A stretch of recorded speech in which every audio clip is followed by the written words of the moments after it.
Simuka Uganda is about you. Kuchanging a mindset z'abantu be believing emu ba transforming obulamu bwabwe. Unfortunately nti yetuko mu college yate government eteekawo mbeera nti fe tujja kubawa. Mulinde season y'okusiga tubawe kasooli. Tubawe muwogo. Nabalaba emiti yana eyo mu nsigo. Ate abamu ne bazibba ne bazitwala mu maduuka. Nosanga ekinshokinga nosanga omusajja ayina abaana 7 ayina mukyala we naye alinze kilo 10. Ezensigo ezambu operation wealth creation ekyo tikyali wano mu Buganda edda naye nga kibibwazifuna kikyamu nnyo nga gyenkomeza mu Buganda wano omuntu yategekanga ensigo zanakozesa ku season eddako anti kati tezikyamera none wenzijyawo kasoli wa hybrid mama waffe nzijukira bwe yalinga abyala lumonde nga bwaba ayina ekika kya lumonde kyatayina nga agende wa mukwano gwe n'amuleeta ne kati mutuse ne kumbeere tugamba nti n'ebika bya lumonde operation with creation government yebitusotinge tekisoboka nzate sikkiriziganya na kino mbwe ettaka lyafa era kino nkigamba nnyo kubanga government yenalemu yo sikyagigamba nakigamba government y'Emmengo oba government yalwanyisa sirimu n'emukendeeza namwe muleete ba scientist ba finding out ettaka ly'abaaki lino ensobi eriwo wano naddala mu Buganda nti ettaka erimwako entangawuuzi siri erimwako kasooli kati osanga omuntu nga walina okulima kasooli ataddewo ki bana science batono tukyalina batono si batono government y'Emmengo tekitaddemu maanyi government y'Emmengo bwe beerumirirwa nnyo Abaganda enoonye ba scientist oba baze Brazil oba baze Ethiopia ebaleete banoonyereze nti ettaka wano sample ngere waffe Gomba ebutambala beautiful conclusion nabadde ndaba CNN Ethiopia yatunze mwanyu mwako gwedeza milioni $6 eza dola yes na yekibuzo kiri nti fe mu Buganda oba Uganda twatunze mwanyi za sente meka nejjukira guno mwaka tusobira nsawo milioni emu tuyina Coffee Development Authority ekolaki so to me no sabiriza ensigo abaana bo ne bagenda mu bonna bagagga wali ompulira ndowooza bonna basome n'ogamba nti Museveni yakujjanjabira omwana oba tokyali musajja mukyala wo tajja kuwa kitiibwa nga kasooli osabiriza musabirize ng'omwana wo bw'alwala omutwala bamujjanjabire bwerere nga n'okusoma asomera bwerere ontegera ndo omukyala wajja kuwa ekitiibwa ng'omugulira gomesi ng'omugulira akanyama buli weekend so mwabalaba NTV essaawa zino naddala abantu mu Buganda Abaganda tebaasabirizanga nomanyi Frank ebbanga lirudde ng'abantu bagamba government teyambye bantu mu byabulimi teyambye bantu mu reason ABC bingi bye boogera so bwesalawo ab'ebyobulimi ne bagamba okeka tugabe ku nsigo season eno omuntu bw'aba ayina eka 5 nga wakusimba kilo tugeze 45 katumuweeyo 10 endala 35 azenoonyeza nze sikkiziganya gavumenti eno teyagala nku bantu kubeera bulungi kino ekyokwavuwaza abantu kigenderere Museveni n'NRM bajja okukola ebintu biri bisatu okutematema mu Busiraamu okukuba emundu bagitamya abantu b'engulu n'okwavuwaza Buganda okutema mu Busiraamu bakitandise bakimala dda Abasiraamu bala basiba balwana bulwanyi okuva ku Jamini balwana linda ku bamufti ababiri twasooka kuba nabo kugwami no naye kati kiri wasi waliwo ab'ekibuli waliwo ab'oludi Kampala waliwo ab'okwiriyamu waliwo ab'enakasero waliwo ab'okukurokotawa kigenderere lwaki omuntu omwavu afugika omuntu omwavu taking orders omuntu omwavu lining up so bino byabagamba mbo operation wealth creation tebiriyo bagala bakipingira mu bwavu era gobola BNTV essaawa zino ng'oli musajja osukka emyaka 18 ng'olinze ensigo za Yoweri Kaguta mu 7 kusekeredde eza NADS na UPDF ulira government eno yatugamba bonna bagaggawale eriwa teriwo entandikwa prosperity for all obijukire byonna buli okulonda kuba kugenda okubeerawo bajja n'ekigambo ekipya mbu operation wealth creation kati mbu operation wealth creation eno stunt ya byabufuzi beautiful bamajje bagikuulira UPDF ekoze omulimu mulungi okudefendinga borders z'eggwanga n'embuulireyo UPDF embuulireyo business emu gyaleeraninze ebyo byabwerere babalimba mu biveeko UPDF ebakubidde identity card no ate yezikubye si yezikubye ani akuba bantu banna Uganda ba bulijjo nkwongera ekirala wano mu Buganda Abaganda balinga tibasabiriza nze nakulira mu Buganda nazalibwa mu Buganda sala bakongo Muganda nga asaba neno osaba ensigo n'ogamba kuwerera omwana n'ogamba bakujjanjabira omwana n'olwanira omukyere ku mikolo ontegera ndowooza buli kintu mwagala kati kyabwerere era bw'oba olaba NTV ngolowooza gavumenti eno ekufaako operation wealth creation eriemu kigumaza ne bakuwa ensigo kilo 10 omusajja kyoga nti February 2016 bwanaggwa anti lwe tujja okulonda tujja kulondera mu mwezi ogwo eruddawo nadizi yakomawa bonna bagagga wali prosperity for all byalagawa kyengezako bino byonna tibiriyo kilo 10 ze bakuweza ensigo za kasooli tomanyi na kika kya kasooli omusajja mu Buganda lwaki season yenu toterekayo kilo 30 zona osiga season eddako neze bijanjalo neza soya n'ebintu ebirala kyagaye wali nti obulimi nabwo aterudda bufuuse expensive kubanga ensigo zino za hybrid zino ze tusimba ebiseera ebisinga tezikomawo bwe zidda zikomawo tezirina vika ekitegeeza olina kugula nsigo mpya Frank nze nunda n'okulima nnima nesirima nnyo ne nadize eyo gyaje bagambanga nze bajjako okufaamu waffe nga baagala otugula kente ne bagamba nti ekika kyente kino kye tulina si kirungi nnyo sola kibaguza yaga nti ffe kitwagala nti erimu ebibala ebyeru n'ebiddugavu kati bambi bwe bagiwa omuntu ng'agamba nti bampadde ente ojja kulunda ente emyaka ena ogikamengamu tampeko y'amata bino byakiguumaaza muveeyo mwepakasize gwalaba NTV essaawa zino teri muntu ajja kuwa kitiibwa teri muntu ajja kurespectinga ng'oli mwavu okusabiriza kungi oba n'embeera nayo yennyini natural etondawo no okusabiriza si mbeera kigenderere mbuuza lwaki abantu bo bagamba nti ojja kubawa beerabira okukola ne balowooza ebyobwerere ennaku ezo nali nakasongola nga bampise bino byenjogera eri mu bantu olwamala okwogera mu bantu abantu baali basuubira nti nja bawa ssente tisebo tolina totuwadde transport yazo okubawa amagezi baagala baweereko ne ku ssente nga baagala singi 10,000 ne mbabuuza bawa nakasongola olukumi olw'e Uganda olukumi ne mbabuuza nti nno olukumi olw'e Uganda nti ye enkoko ennakasongola bagitunda ssente mmeka ky'omutwalo gumu n'ekitundu kitegeeza enkoko ekusinga ebbeeyi bw'oba osaba olukumi ntegeera ndowooza mu Buganda wano tewali muntu atasobola kulunda nkoko 10 awaka Franka nteekawo omukono gwange wano tugende mu Buganda tunoonyeyo ekyalo kimu mwe tujja seggwanga 50 teziriyo kubanga abantu gavumenti yabalimba tujja bawa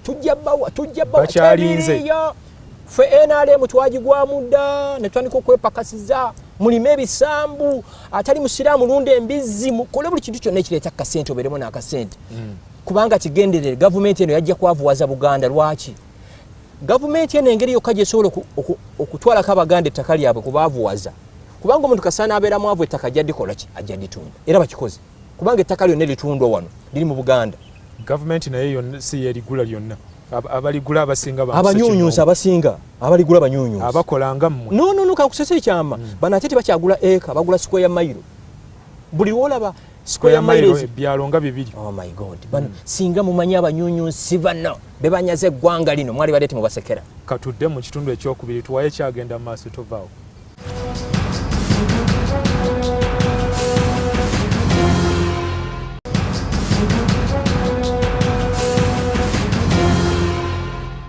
katweyongereyo ne tuwaye program gye tukkiriza nti yegenda kukyusa ebiseera bya Uganda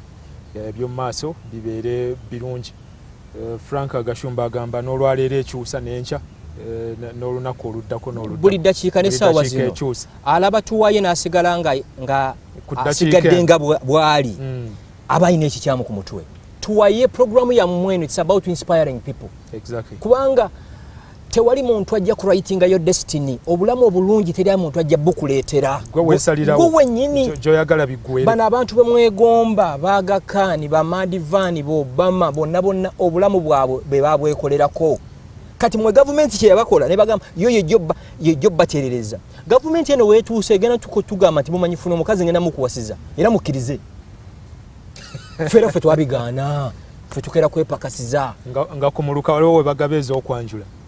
Gikijja agenda okwanjula yita kumuluka webale nnyo ate kumwe abavubuka balaba NTV mbasaasire era bagenda balimba nti funa girlfriend tukolera embaga okkirize abavubuka b'ennaku zonna abamu bamalamu amaanyi babeera ku social media saawa bino abavubuka ogenda okwogera nabo ku nsonga enkulu bamanyi bya Facebook twetaaga lunaku lulamba ebitakola magezi ate abavubuka tobanenya abavubuka tewali abamentalinze Frank abantu beeyisanga kye bakula balaba abaana ba generation eno abali below 25 years 30 tewali gwe balabirako tebalina gwe balabirako ne bazadde baabwe nabo tebakyalabirwako no balolo moddo baabwe desire luzinda zali lo moddo gumulaba nalaba obwana obuto obubebi bu myaka 5 enanga bukoze posing ngeza can you imagine amawulire geggwanga agalabwa buli muntu ne muwambu ayina ekitone there's nothing in it kati omwana akuzalaba luzinda akula ye role model we namagunga gayaza budda amasomero aga ag'amaanyi mu libraries abo bakkizaamu amawulire aga Monitor and New Vision. Kati omwana we namagunga bw'alaba kinalooza kyekituufu abatusinga kuba tugamba nti abantu babirivinga nnyo bebasoma mu mawulire bebalaba ku TV ne bawuliza ku radio. Ebbala zino ezisula zitunda omwenga ani aziwa license si KCCA. Sports betting ani aziwa license si KCCA ne Ministry of Finance. Don't blame the youth with the leaders. Bananti nabo bali mu business kakati nga bwoga nti wateekwa okubaawo alabirwako ndowooza it's upon abazadde kikakata ku bazadde okulungamya abaana nti togenda mu betting tokola bwoti otherwise amabaala betting ebirawo bya gambling ebirala netwala tugende byo bijja kubeera omuzadde yes naye njagala otunuulira omuzadde w'e Kampala akeero pakasa ssente n'omwana we ng'akola South Africa mu biseera bya apartheid sababu zonna ezaalimu abazungu omwenge tebakkizanga bbala n'omukutunda mwenge nga zisuza ssaawa 5 ogw'ekiro naye nga sababu z'abaddugavu babakkiriza munywe omwenge mukole ki banywa ne bagangayira musirwale nawo ne bwekiri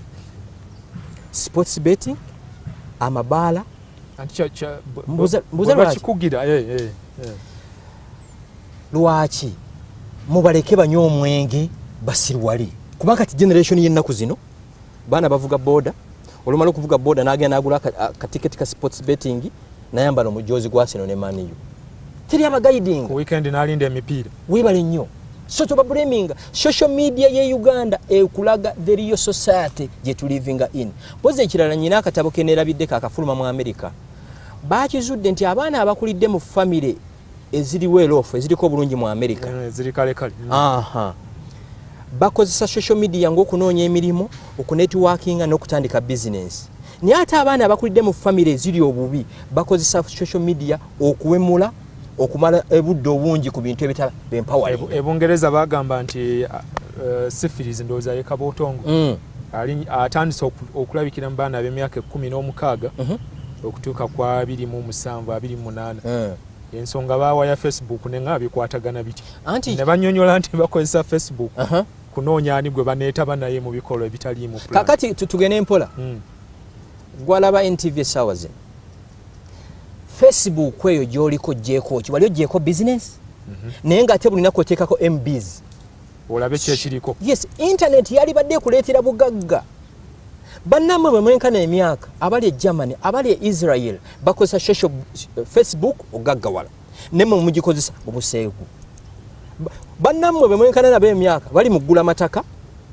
gula motoka ziri manya gaabwe na kusayininga contracts mwe muli mu kuteeka manya gaabwe ku bucupa bwa soda nsanga bafuukuula firiji awo nga banoonyaamu linnya lye Fred otegeeza bw'oyagala erinnya lyo gula ettaka landize liteeke mu linnya lyo kuba nabo banoonya ssente banza gatubogeredde bubi baliwa abakola obucupa obuliko amanyi batugobe ku mulimu mutegeera ndowooza Frank situjja n'okusanyusa bantu tegeera ndowooza so shocking n'olaba omuvubuka ayambadde t-shirt eriko omusambi wa Arsenal ne Man U mpulya mbu abamu beetuga n'okwetuga nga babagobye baweza abo tuzze tubakolako gwalaba NTV ng'osukka emyaka 2 ng'owagira Arsenal oba Man U tolisambira mu tiimu eyo naye singa osomye obutabo bwa mulwana wava munno Donald Trump ba Bill Gates osobola okufuuka biliyoniya yenjawulo ekola ki eriwo era sikolo omu yagamba nti bw'omala ebiseera ng'olaba TV buli lunaku omaliriza ogudde eddalu ompulya ndowooza naye bw'omaliriza buli lw'omala ebiseera ng'osoma abakoze success story bakikola batya ensi ejja kumaliriza era abagwe ku TV statement yo julidde ensi ejja kumaliriza era byegwe ku TV so social media mu Uganda my God katika story ebifaananyi by'obugwenyufu bwe kifuluma leero weziwera ssaawa enkeera buli muntu alina smartphone yabakifunye enkeera hours 3 waliwo omusiru n'agamba nkuweerezeeko kano n'omugamba ate gwe bakyakusaba n'okusaba baweereza buweereza nakuweza ekifaananyi ng'omuntu ali bwerere bwe mba njagala okulaba omuwala ali bwerere nkwana mukwani mutegeera ndowooza naye ku myaka gye ndiko myaka 4 ondaga ekintu ky'omuwala ng'ali bwerere mutegeera ndowooza bwe buzibu buli muki mu ggwanga muno Uganda Communications Commission is responsible mu nsi z'abawarabu ebyo bigwenyufu tebiriiyo pornography era nze mbirivinga nti bw'owa abantu unlimited liberty musasule price franka kyetusasulira nga ate abantu kyebayayanira mutulekere eddembe lyaffe human rights zirenga human rights. Chairman Mao Setungu yagamba China democracy ajja kujja China emyaka 3 ng'amaze okufa. Abantu bagala democracy bagala social services, malwaliro, masomero, makubo. Fena tusobola China kakati ekirabo. So social media eno nayo tulina giregulatinga. Unfortunately Nabukeera Aisha Nabukeera nga performinga bulungi mu senior 6. Nga nteeka post yange nga ndaga kifaananyi kya Nabukeera bamwocha ne kakati bwali. Basically it's a story to do with hope. Post ye yagenda viral. Nire era abagwagwa batabula mumanyi bangamba lwaki otulaga ebifaananyi biri ebikadde twagala kipya naye ate akubuleminga ava kuweereza kyaluzinda kiryokko okusatulatinga ebyabagwenyufu naye kikyamu okulaga omwana yakola ki eyokyebwa seggwanga lino lyafa frank abantu oba reasoning yaddawa bw'obeera ku social media kyekiriwo abaana abali ku social media abasinga generation ffe twanywa ng'amata g'ente zino eŋŋanda kati abaana banywa bino amatagano amatiiningi binaani tomanyi nte mwe givudde diet naye ekyusiza okulowooza kwaffe engeri gye enkoko twalianga enkoko akakoko kennyini kana akaganda akatakula akagobe mu lusuku kati tulya bino ebikulya mu wiiki 2 otegeera no ye generation. I think over time amazima agaliwo ndooza amagezi kye bayita abantu okubeera intelligent kigenze kikakkana twalianga kyeraze nnyo ku social media. By the way, bw'oba oyagala okumanya level y'Abannayuganda teweetaaga genda Karamoja genda Masaka kola research social media bakomentinga ku buli kintu kye batamanyi anything kati nze commentinga n'alooza ye mugezi asingayo nze ku page yange nze Frank sisabangako muntu friendship request bw'ofollowinga Frank Gashumba ideology yange bw'oba owulira nga byemposti nze biri subject to debate I'm ready to debate with you naye ate bw'otuuka okunvuma oba oyitiridde. So basiiba ku social media era ine gwanga lyafa nagenda ke Israel eyo telecom company zifunye Israel abana okuva ku myaka 18 ino kusavinga maji emyaka eji 3 mandatory amaji ago galina discipline galeta mu bantu na wana Uganda na sabira nnyo buli mwana ino genda mu university oberi private oberi chi bagende basavingeko for like obeya cha edda chali wano ngabana bagenda ekyankwanzi naye ate kati babyonoonye nti kakati abagenda semanya zino mu kyaka patriotism basomesa NRM otegera ndoozi basically kiwali agaidinga ki abaana mu blaming kitone nnyo ffe omwana w'ennaku zino abali mu university akulira awakanga maid yamukuzizza si maama we driver amutute ku ssomero tamuyina ku Luganda ompulira omwana nakuzibwa TV na radio taina parent figure gyalabya awaka empisa endala nayongereza kuzaba peers banne ku ssomero Uganda